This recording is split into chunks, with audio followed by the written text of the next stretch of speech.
Welcome to the Groves Connection. I'm your host, Dr. Robert Groves.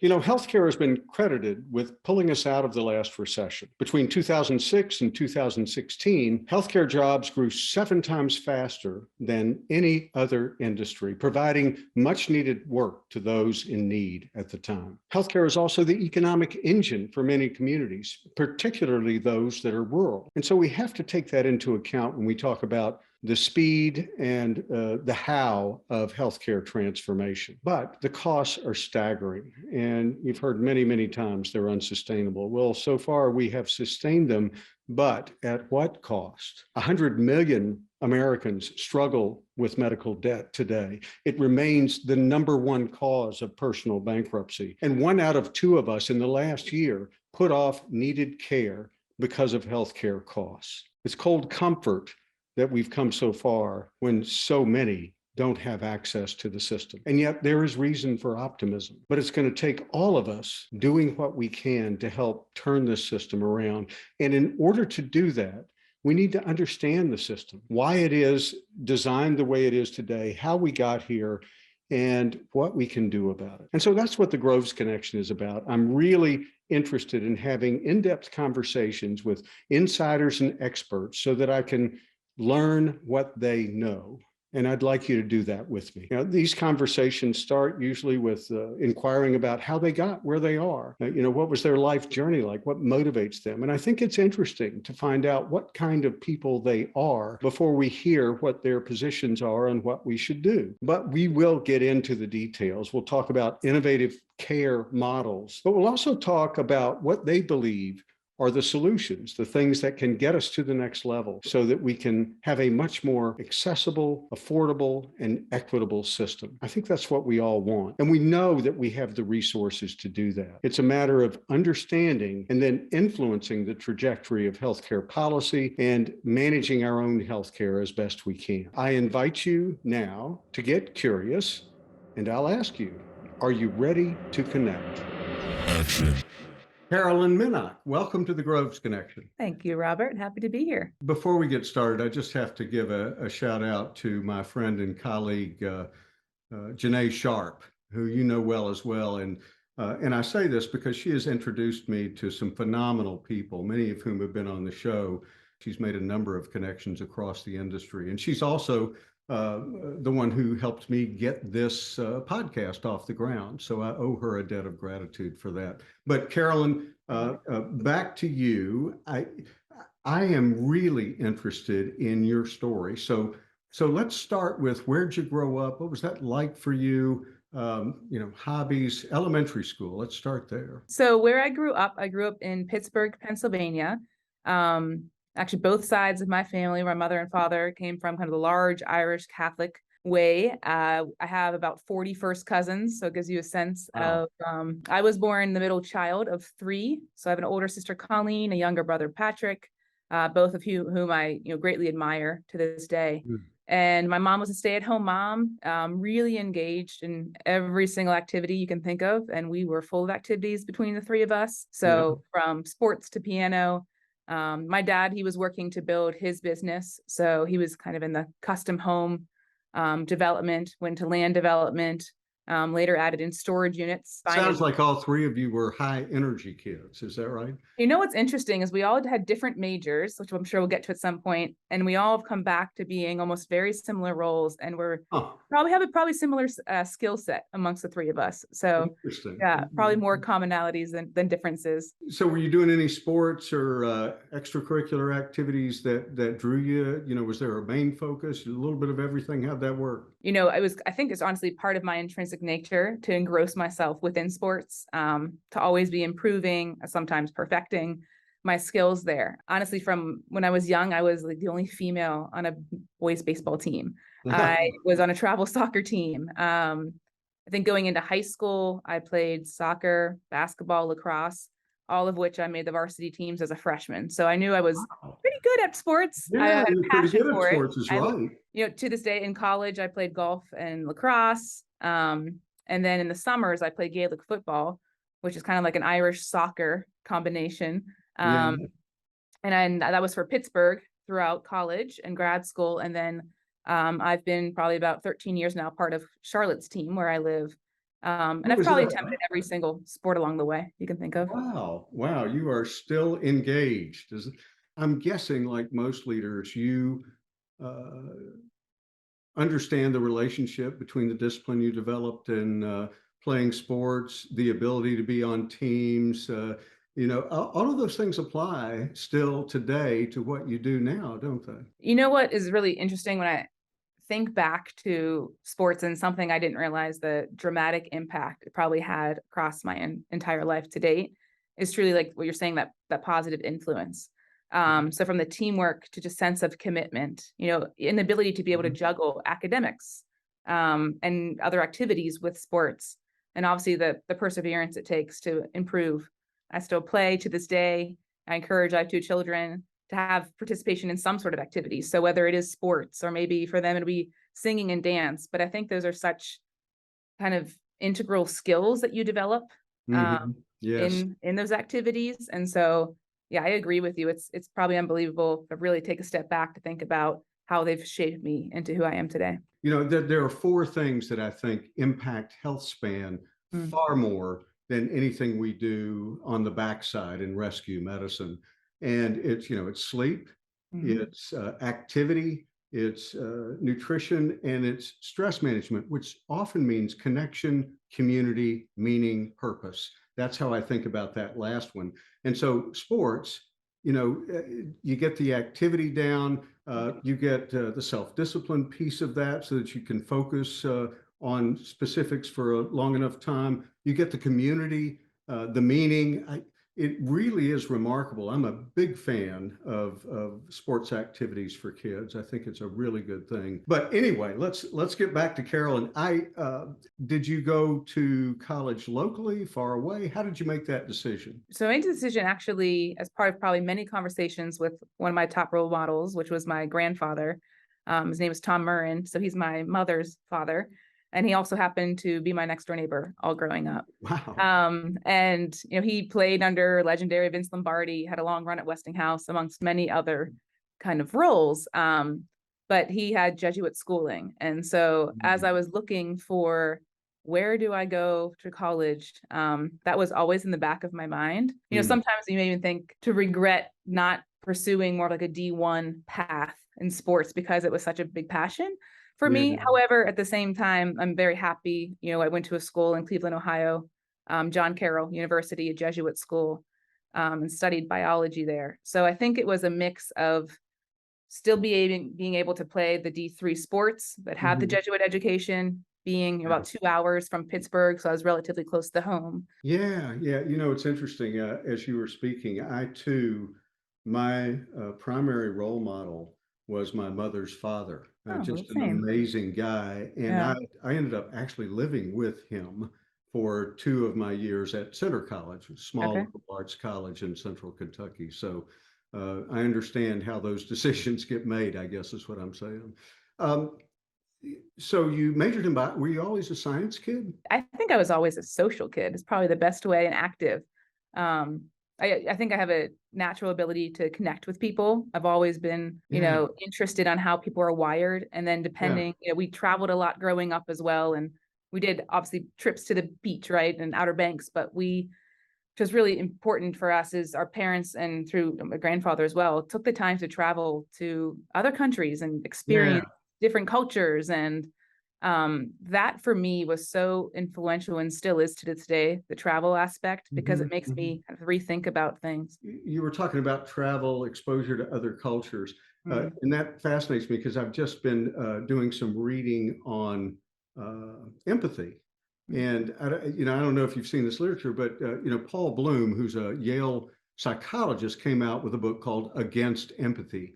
And his assertion is that it causes us to be parochial, it promotes prejudice, because we are far more likely to empathize with those who are like us. And then on the other hand, you have Helen Reese, who is at Harvard. This is like the old Yale-Harvard conflict, who Sure. is the first to show that empathy actually can be taught.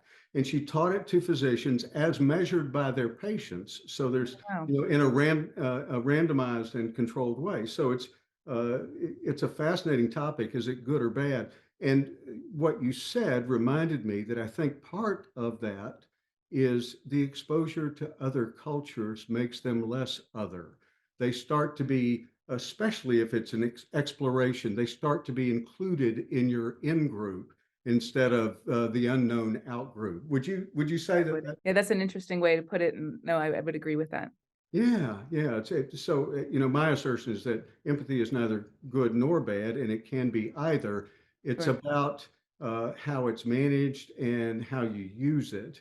How And it's if you're messaged as constantly well. trying to expand your empathetic field, then it can be very helpful. If you get real parochial about it and only Mhm. empathize with those who are like you, then that does nothing but solidify prejudice. Anyway, I'm babbling again. I'm sorry. No, no, I agree with you. And it probably circles back to your question. I remembered it was I always a bio major? In a sense, maybe I think I was because I was, always wanting to learn more. So learn more, I think just the, you know, circle of life, the cycle, life cycle is Yeah. so intriguing to me. So Mhm. life, what we make of life, how we connect throughout life, death, what happens after death.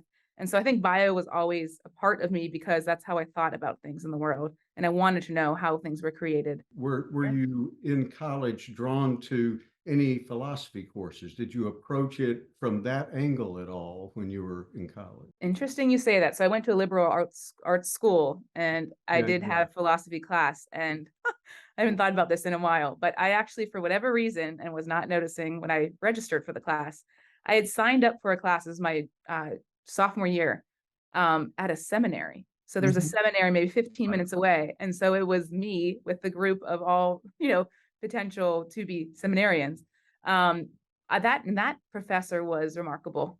It Yeah. made me think very differently than I have ever thought because I have been in a Catholic school system since I was in Yeah. daycare. It was actually really refreshing to me to hear that vantage point. Yeah. And I ended up taking one more class in philosophy because I was so intrigued by it. Well, the reason I ask that is because you're a biology major, and the first thing out of your mouth is that you're social. And then the next thing I hear you say is about how Yeah. you're asking deep questions from a scientific and biology standpoint. And I thought, well, then probably you're also asking them from the other direction, from a philosophical standpoint. It just all seemed to go together. And I had a similar experience in Yeah. college, and some of it was world religions, and some of it was straight up philosophy, but it did give me a much broader perspective. And I think that's what people miss when they denigrate liberal arts education. It is not useless. It is mind expanding and liberating in a way that I don't know how I could have gotten it any other way. Now, I'm biased. I Or think it's valuable. I would agree with you because, even my inner circle, right, growing up, having that kind of Catholic sense and how I grew up, there really wasn't much diversity in that. And Mhm. so even though I went to a Jesuit school, having, to your point, those courses and that liberal arts side exposed me to things. And it actually started to click and connect in the background for me of when I did travel and, all the bits and pieces of people that I connected with to Yeah. give almost some sense of I don't want to say validation, but just another level of knowledge to understand how they're wired. I think it makes us more adaptable. To be able to fit into different roles and different contexts, to be able to, change goals, change our minds even, I think that it teaches one to be sufficiently humble so as not to get into too much trouble. Right. All of us are competitive and to a certain extent have ego, and I'll acknowledge that. But the adaptability piece of it is key, I think. I would agree with that. Again, being a bio major, they teach if you Yeah, don't adapt, you don't survive. yeah, So well, there's I've that. probably Yeah. had that ingrained for years. But I agree, whether it's personal or political, even, or, from my career standpoint, if we don't adapt to what's going on, and, we'll probably at some point talk later about where I'm working today, if we weren't adapting, would we survive? Yeah, yeah. So I want to go back now. We're in college, and I'm assuming you played lots of sports there. And how did you make decisions beyond your college education? What did you think you were going to do? And what did you end up doing? So I came out of school being a bio major with a business minor. And then as you know, that last kind of year of school, they had just started a 5-year program. So I ended up applying for that and actually stayed then for 5 years and received my MBA. Oh, neat. While I was in grad school, you know, my probably first, I'll call it real job, because others were, you know, coaching sports, not that they're not real jobs, but it was while I was in school. But my, you know, I was working for a reseller for AT&T for small to medium businesses. And I would say that was like an absolutely brutal job because Cleveland, Ohio winters are not for the weak. Especially, you know, a girl in heels and a dress walking door to door in the snow. I don't know what I was thinking, but, you know, I was 21 years old. But Yeah. you know, I think to me, it proved I had grit. And from when I have moments today where I feel challenged, I think, you know, if I was able to do that in, you know, in grad school, I think I can do this in the comfort of a temperature control room, you know, with my Vans on in my office with supporters around me. Yeah.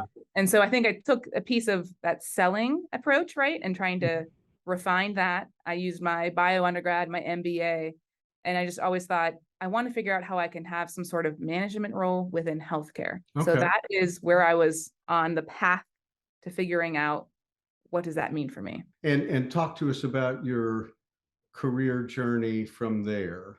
Yeah, so I ended up Googling what is the best place to live for a new grad. And Charlotte was in the top 5 on that list, Charlotte, North Is Carolina. that right? Wow. Yeah, it was Charlotte and Denver. There's a few others, and I thought, okay, I can make that work. So I end up coming down to Charlotte. I ended up working at Carolyn's healthcare system, now Atrium Health. Yes. I spent 6 years there. It was kind of more of a focus on my management of people, management of process. I think I was lucky enough to be the youngest leader at my level in the system. So it was definitely a learning experience for Always me. competitive. Yeah, I'm competitive. That's right. But you know, I thought after a few years, this just is not my passion, and Oh, I want to be spending my time wisely, right? So, and be something that I feel connected to. And so I kind of reached back out to my inner circle, my mentors, those role models, and just to your point, being competitive, they said, "Well, you love a challenge. You haven't mentioned anything about software. Do you know anything about software?" And I said, "No." So I was introduced then to PeraHealth, which now I've been here 7 years, really focused on the customer engagement aspects. yeah. From there, kind of helped create the first customer success team, and then pivoted over to sales. And I think sales then connected me back to that AT&T world of what do I need to, you know, how to connect with people, Mhm. how to solve a problem for them, and Right. then how to also connect with them outside of um, what I'm selling, right? And actually creating relationships. So there's people that I have sold to or have been prospects 10 years ago, and I still speak with them Yeah. because I really pride myself on that connection with people. And that you're still speaking with them is a good sign, whether or not they liked the product or, Yeah, use it today, right? So, yeah. Let's hope they were happy, but yeah, yeah, yeah. yeah, it's great to still Exactly. have that connection. What this show has been about is the people who are trying to fix healthcare.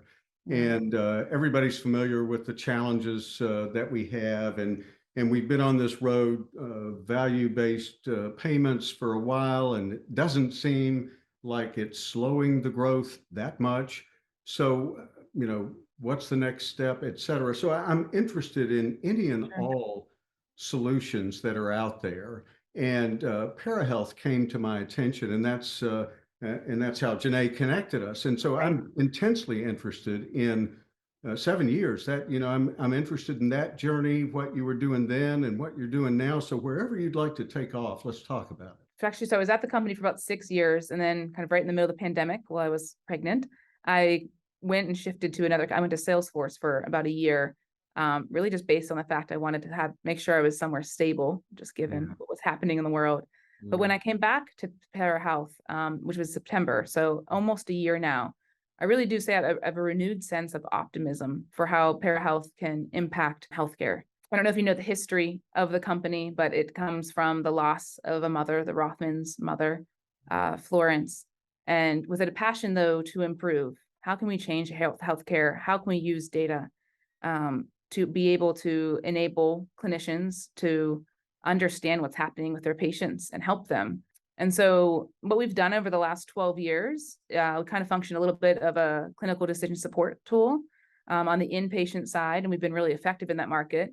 But it's our ability to really capture different elements that are existing in the EMR, and then we essentially track them and trend them through our algorithm to visualize patient condition. And so the ability to do that, right, shifts these teams from being reactive to proactive, because now they can see and predict the trajectory of that patient. Yeah, I'm a big fan of this model, and the EICU taught me a lot about being proactive. If you can identify an adverse trend and interrupt before it becomes an adverse outcome, well, everybody wins. And so PeraHealth is a tool, a predictive tool that analyzes data in close to real time as it is captured in the electronic medical record.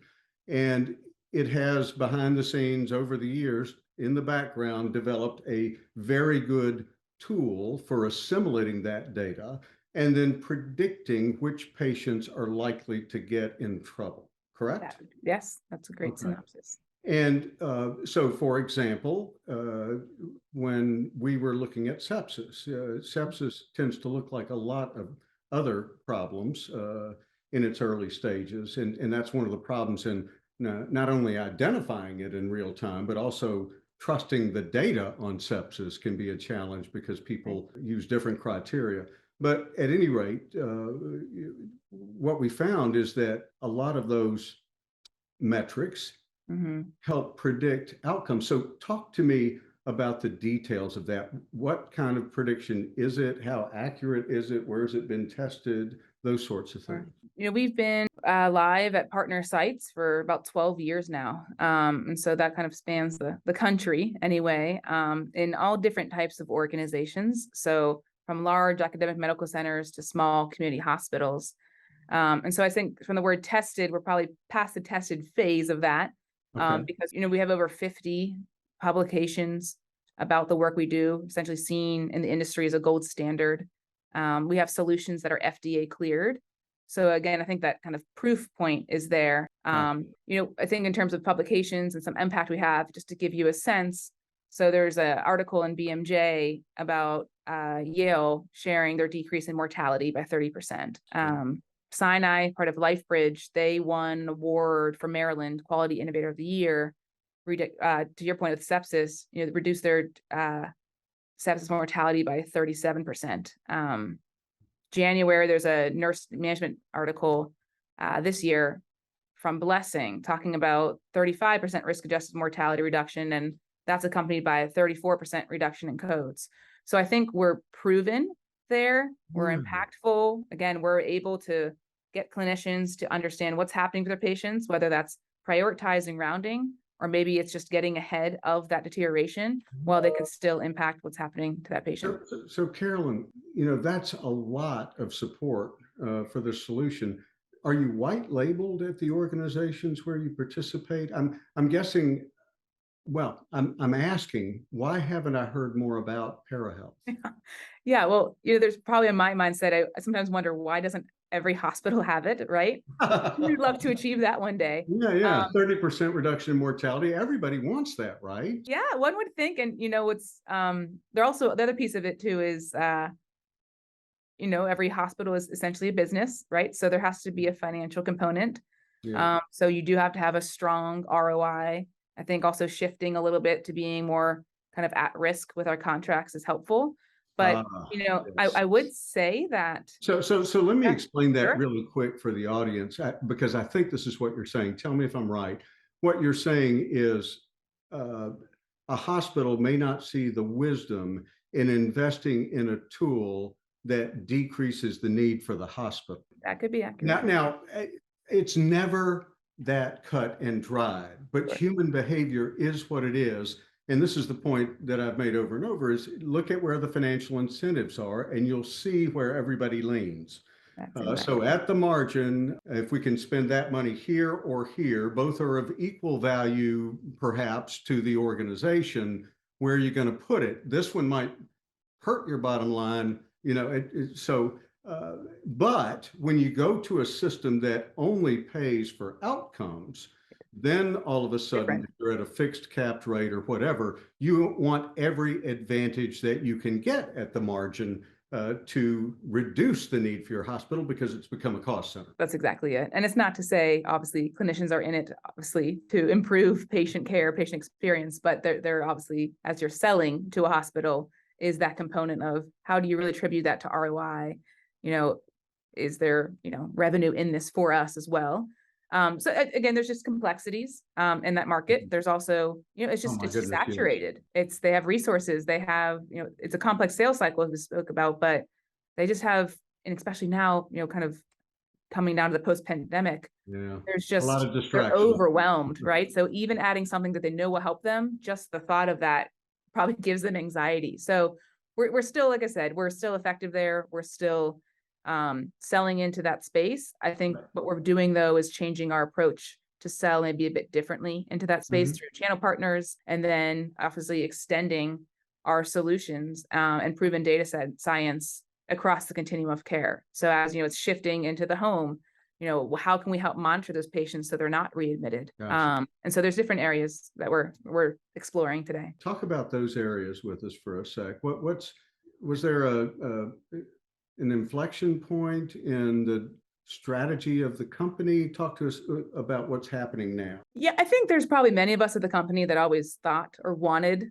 to almost, I think, as our founder says, like a FICO score, but on your health. We always wanted that at some point to be what we did, but we were almost we didn't move. We didn't want to be risky and shake the boat. But I think, like I said, when I kind of came back in September of last year, it was coming back and having everyone unsupportive to say, let's go and do something different. Let's adapt, to your point, to the shift of what's happening in healthcare. Let's see where else we can take this proven data science or methodology and impact elsewhere where they don't have resources, where there's just a different model in place there. How would that work? Where do you get the data? In the hospital, there are folks putting data in the chart all the time. The electronic record, I should say, chart that dates me significantly, but it is a chart of sorts. And but if somebody's outpatient, where are you getting the data? Yeah, so it's really dependent on the patient itself. So we're patient centric in terms of our model, and we're going to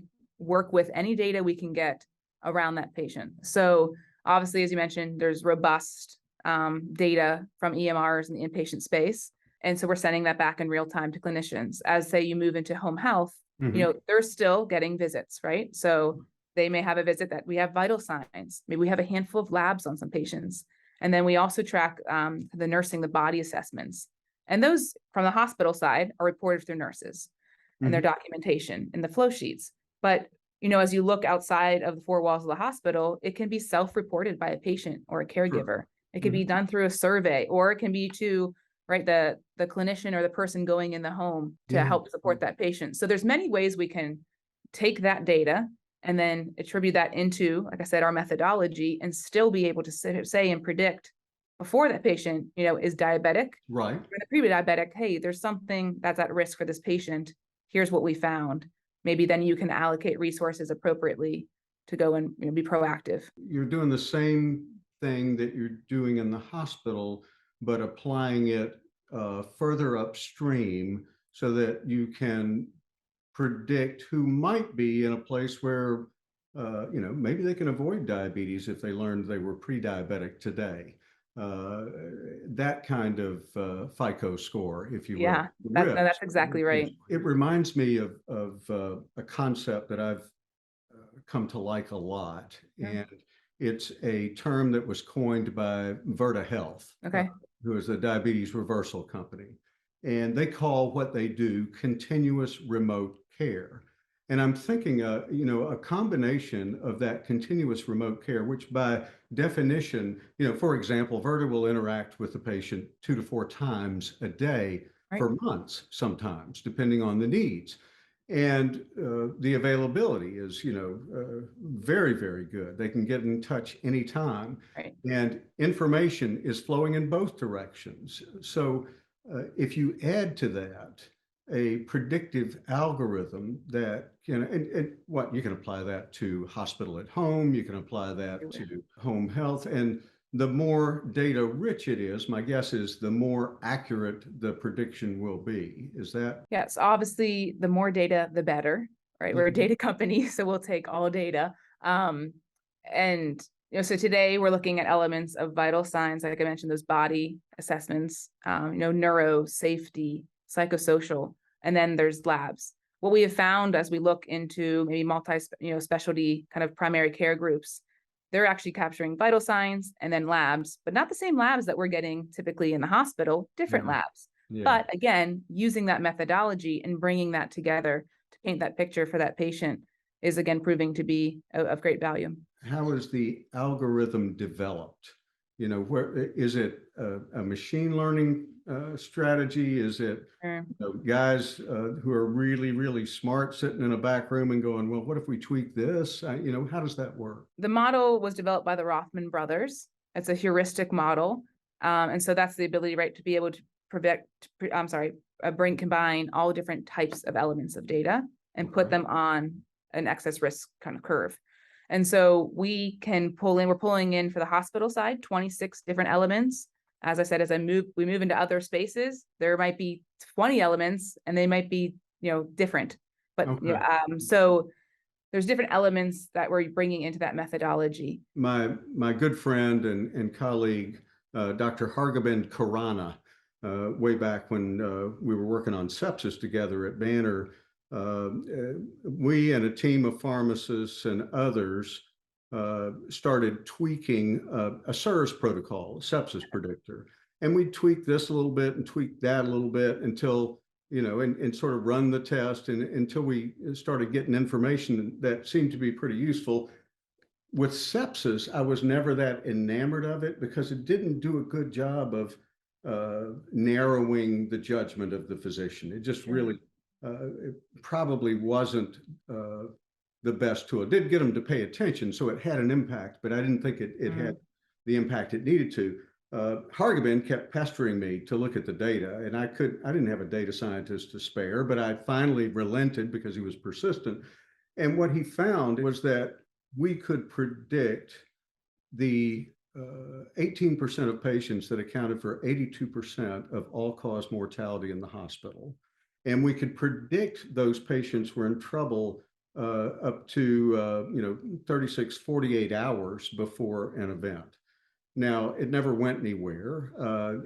It wasn't used for that. And it speaks to the problem that even when you have a focused effort to say, look what we can do, it's hard. And so it's no wonder that we said in one publication, look what we can do, and then it died. And we have 50, right? And sometimes there's also a cultural readiness component, right, at each organization, an awareness to what's happening with their patient populations. And then there's the whole adoption piece, right? Yep. And so we know when there's the right infrastructure, it works and works really well. And other times we're working in collaborative kind of partnership with organizations to say, here's that framework, here's that model for success. Let's support you to get there. So there is the whole adoption piece, because you could have the best model, but you need it to also. It's critical to it. It really is. If there's not adoption, the other thing it reminds me of is a study that was done on EICU that had a negative result. But when you look under the covers, what you find is they used to have categories of physicians, category 1, 2, and 3. Category 3, I can't remember which way it went, but is, take care of this patient as if he or she were your own. Call me if something changes that I need to know about before I talk with the family. And category 1 on the other end is don't touch my patient and don't do anything unless you call me first. Right. So the vast majority of the doctors were category 1. So it's like asking, how does this work? But you can't use it. So you do have to know the context, and adoption drives everything. That's absolutely accurate. I think increasingly physicians are getting more comfortable with the notion that what we do can indeed be augmented by good predictive algorithms. I mean, there are always worries about, is prejudice built into the algorithm? And, if it's a black box, how do we audit the algorithm and those sorts of things? And they're real problems that need to be addressed. But I think physicians are getting more comfortable with the notion that augmented practice is the best practice. And we see it with the EICU, we see it with increasing adoption of strategies like PeraHealth. And now, as you've mentioned, with everything moving out of the hospital, there's another opportunity to contribute. No, I agree with you. And I think, our solutions, especially in the inpatient space, they're not to replace critical thinking. They're just to help support clinicians to say, how can we look at this patient holistically? And to your point, we're not a black box algorithm. So if you look into our model, we're providing think of it as almost like a line graph, right? To say, here's a score, a patient of score of 100 is unimpaired. As those elements are out of those normal ranges, that score drops. And so now we can provide this trajectory of a patient. And anytime we get new information, it creates a new patient score. It's like a dot on the graph. Interesting. You can click on that. And instead of being a black box algorithm, we're actually really used really well in terms of a communication tool. So when you click on that, it opens up a visual to show all of the elements and all of the information behind those elements of what is driving that score to be. So it's really helpful. Yeah. You just said something really important is to summarize, I think, is we use the alerts as a communication tool. Right. So it's not just, doc, there's a red flag, figure out what it's about. It's you click on here and we'll show you exactly what's going on.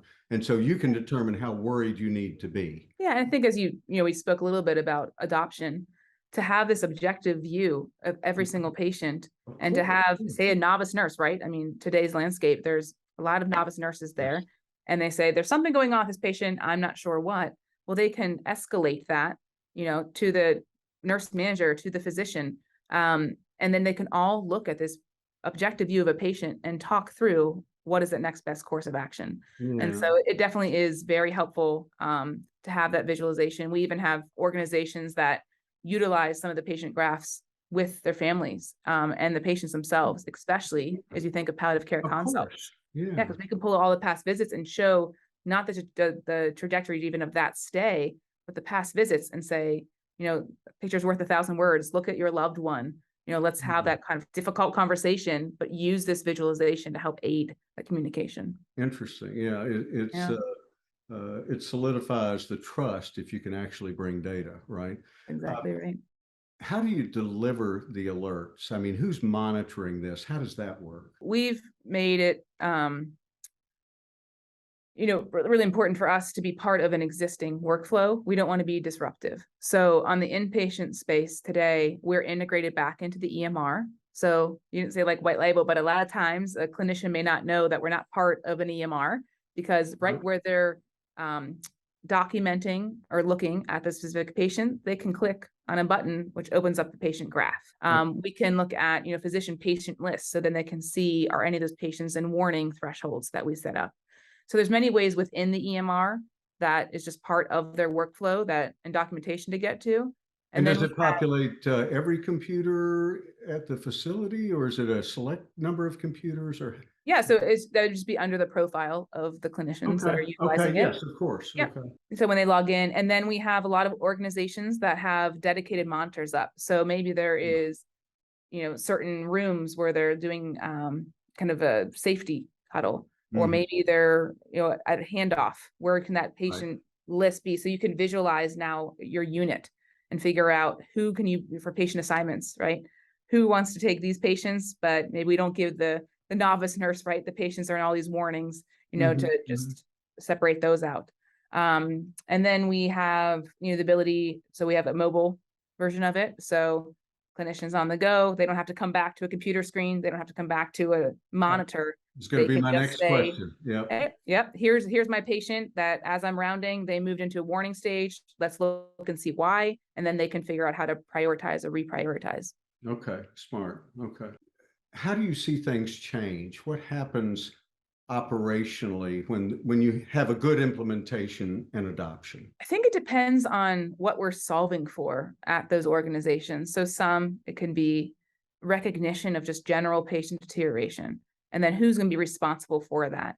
Others, maybe it is, and enabling their palliative care consults to be a little bit earlier in the process. Others, it's just care coordination from maybe a command center view of, what patients can stay out in the community hospitals, who's moving in. So it really depends a little bit on the use case on how it's operationalized. But I would say one of the probably the most heavy adopters of our solution are the rapid response teams. And so, at the beginning of their shift, they can go and look at the entire house and we have filters in place and presets to say, let's always look at patients that are outside of our ICUs, but have triggered a warning.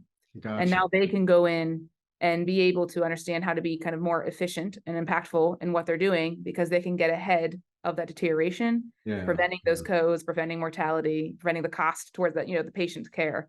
So that's probably one way. And I think obviously it enables clinicians in general just to be able to take all of that data that's going into EMR about this patient, Right. and then actually put it in a way that's meaningful, but also actionable to Right. say, oh, now that this warning, through 3 different warnings triggered, I know why, because I can drill in to see.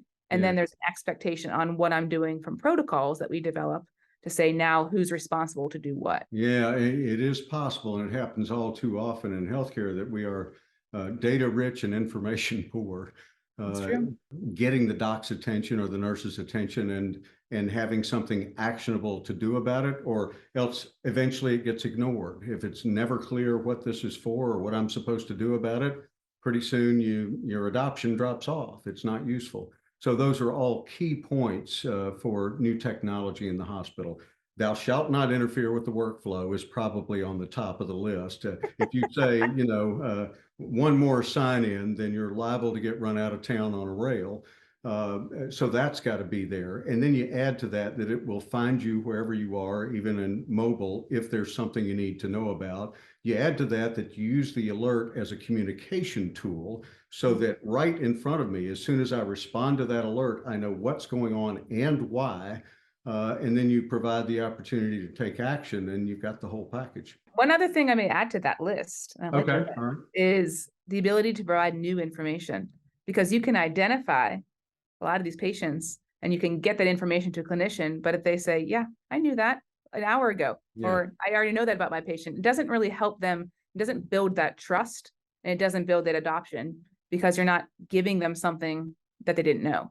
And so that's something I think that we also pride ourselves upon, is providing that new information to the clinician to say, aha, I didn't think about that, or whatever the reason may be, let's go and look at that patient again and really get that far ahead of that deterioration. So give me an example of what that new information is that you're bringing to is it the organization of the data, the relationship between the data? Do you give them percentile risk, or what are you doing that's informing them? Yeah, I would say it's more so the new information about, is this patient on your radar that they are deteriorating? Right. A lot of times, physicians, they're looking at vital signs and some lab data to get in a sense of what's happening with this patient, right? Mm-hmm. They're also communicating with the nurse, especially the seasoned nurse, to say, what's your gut check here? What's going on? Well, and the notes are such that it's hard to find the information. Yeah, and they're overwhelmed, right? So it makes sense. But what we do, and what's very unique to us and where our patents lie,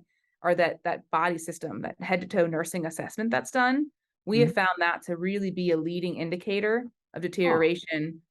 Now the labs and vitals are important. We still bring them in. Now this is not news to nurses. It may be to some physicians. News to nurses. Yeah. And so we find them to be a little bit of lagging indicators, but those nursing assessments to know, if a patient is confused, if a patient's not eating, there is something wrong with this patient. And that might not show up for a while, in their vital signs. And so that ability is that new information to say, you have on your patient list these 4 that are of concern, but we found 1 or 2 others that you may want to go pay attention to or take another look at. Go and assess and see. Okay.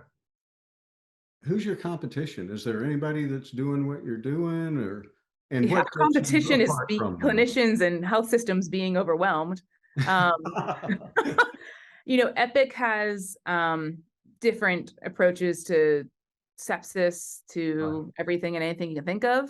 I would say though that, it's not, this is what we live and breathe, and we have outcomes for so many different types of sites and so many different areas on that it's not true competition to us. However, as part of the selling, right, the CIO is going to look and say, well, if Epic can give us something and doesn't cost us that much more, well, how do you make that decision? So that it kind of exists a bit with other solutions, but a lot of them are really focused on a subset of patients or diagnosis. So what are we doing for diabetic patients? What are we doing for sepsis? And we look at that patient holistically. And so that's when we think about bringing us across the continuum of care. Our ability to do just that is of true value. because we're not looking at that patient just because that, again, they're diabetic. Well, you can miss all these other patients, right? We're looking at the patient themselves, and there might be all these other underlying pieces, and we're not focused on Carolyn, it. I want to emphasize that point. Increasingly, in a variety of areas, we are relearning that a holistic approach is necessary. Otherwise, things get missed. And that's one of the challenges that we have with the modern practice of medicine, is that we've subdivided and subspecialized, lost the primary care anchor. And you can't take care of a heart without knowing what patient it's in.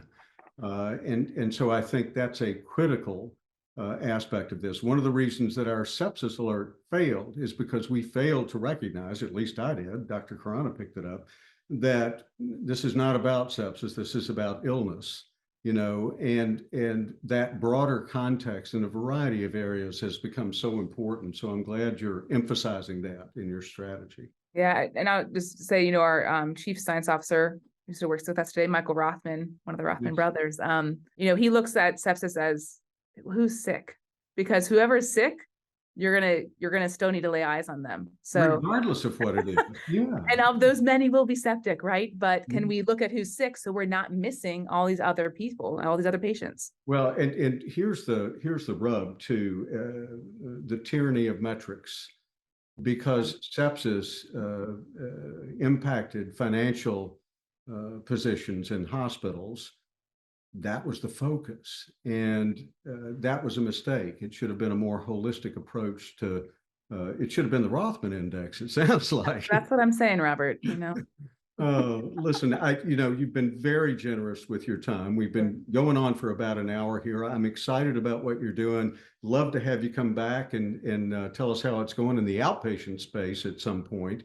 But I think there are a lot of things that you're doing exactly right. Full context, communicating immediately through the alerts, all of those things make sense. And I can't help but think that the marriage of this strategy that you're describing to continuous remote care doesn't have a place in our future. I actually think it does. I think continuous remote care is the next model of care. If you look at what they're trying to do at CMMI, it's all about 24/7 access, trading information, continuous access to somebody who can actually do something, all of those things.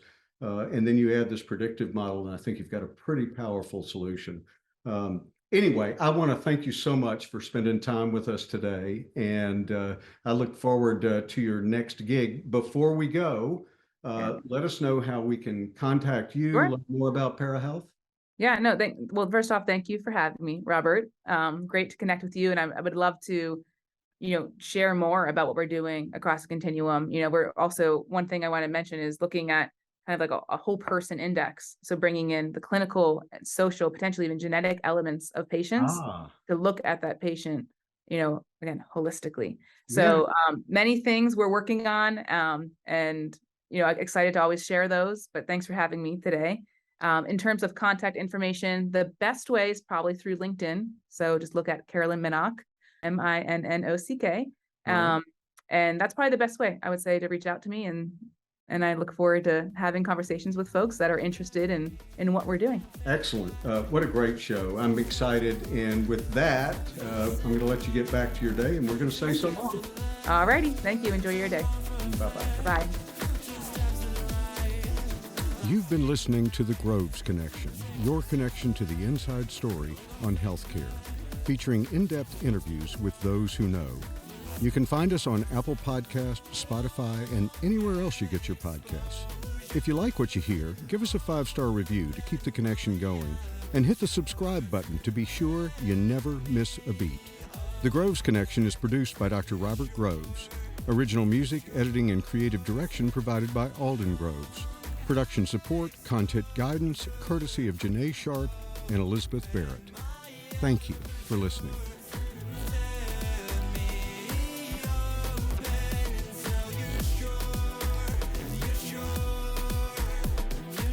The professional ideas and opinions expressed in this podcast are mine and do not reflect those of any current or past employers. Thank you so much for listening, and we hope you'll join us next time on the Groves Connection.